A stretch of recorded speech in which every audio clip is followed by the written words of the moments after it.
Si inizia ad assaporare il clima natalizio anche a San Donà di Piave. Sabato 10 dicembre si è tenuta la grande inaugurazione del villaggio di Natale che quest'anno eccezionalmente, visti i lavori di rinnovo di Piazza Indipendenza, si è trasferito in Piazzetta delle Grazie.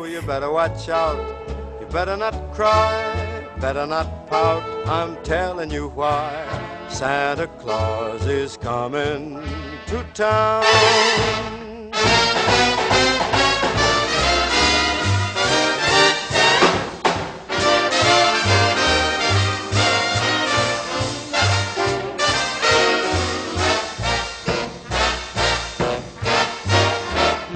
Non mancavano il sindaco Francesca Zaccariotto e l'assessore Piero Furlan, allietati dalla presenza di Dante Cigarini che ha presentato il suo spettacolo Arriva allo Zampognaro.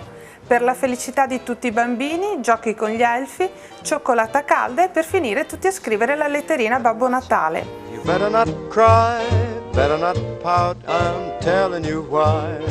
Santa Claus is coming to town.